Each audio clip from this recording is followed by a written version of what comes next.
কৃষ্ণ, আজকে শ্রীমদ্ ভগবত কথায় মৃত্যুর ব্যাপারে আপনাদের বলবো। জিনিসটা খুবই খারাপ, কেউই চায় না আমরা মরতে, কিন্তু জিনিসটার ব্যাপারে যদি সঠিক জ্ঞান না থাকে তাহলেই তার থেকে উৎপন্ন হয়েছে ভয়।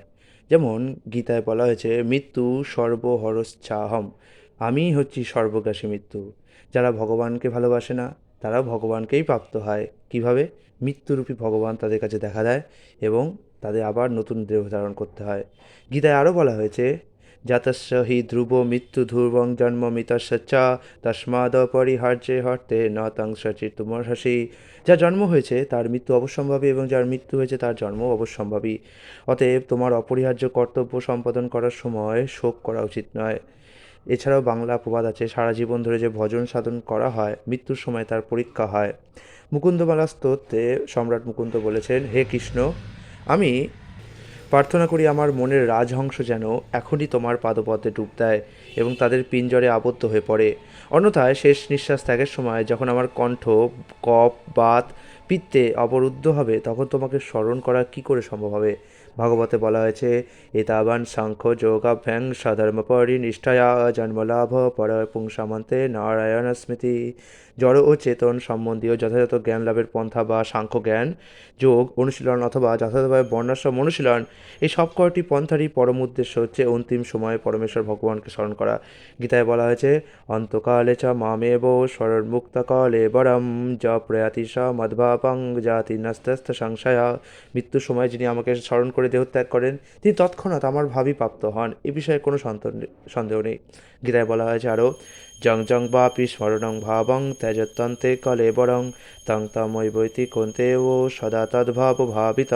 মৃত্যুর সময় যিনি যে ভাব স্মরণ করে দেহত্যাগ করেন তিনি সেইভাবে ভাবিত তত্ত্বকেই লাভ করেন। হরিং বিনা মৃত্যুং ন তরন্তি। এখানে বলা হয়েছে পরমেশ্বর ভগবান শ্রীহরির কৃপা ছাড়া কেউ মৃত্যুকে অতিক্রম করতেও পারে না। এখানে কখনো কখনো মৃত্যুং শব্দটির স্থলে স্মৃতিং শব্দটি ব্যবহার করা হয়, কিন্তু তবুও জন্মান্তর বা হোক বা মৃত্যু একই তো ব্যাপার হচ্ছে। এছাড়াও আরেকটা শ্লোক আছে, কীর্তি যশ সজীবতী, যিনি কোনো মহান কীর্তি স্থাপন করে যান শুদ্ধ কৃষ্ণ ভক্তির দ্বারা তিনি নিত্যকাল বেঁচে থাকেন। শ্বেতাসত্তর উপনিষদ আমাদের জানাচ্ছে, চলুন দেখি। বেদাহমেতং পুরুষং মহান্তং আদিত্য বর্ণং তমসা পুরস্তাত তমেব বিদিত্যতি মৃত্যুমেতি নান্যপন্থা বিদ্যতে হনায়। আমি সেই পরম পুরুষ মহান পুরুষকে জেনেছি যিনি অন্ধকারের ঊর্ধ্বে, যিনি সূর্যের মতোই ভাস্বর। তাকে যিনি জানেন কেবল তিনিই জন্মমৃত্যুর বন্ধনকে অতিক্রম করতে পারেন। এছাড়া মুক্তি লাভের অন্য কোনো পন্থা নেই। শঙ্করাচার্য কী বলে গেছেন মৃত্যু সম্পর্কে? ভজ গোবিন্দম ভজ গোবিন্দম ভজ গোবিন্দম মূঢ়মতে সম্প্রাপ্তে সন্নিহিতে কালে নহি নহি রক্ষতি ডুক্রিঙ্গ করণে। হে মূঢ়মতি, প্রত্যয় ও উপসর্গ বিষয়ে তোমার ব্যাকরণগত বাকচাতুরী এবং তোমার দার্শনিক জল্পনা কল্পনা মৃত্যুকালে সন্নিহিত হলে তোমাকে আদৌ রক্ষা করতে পারবে না।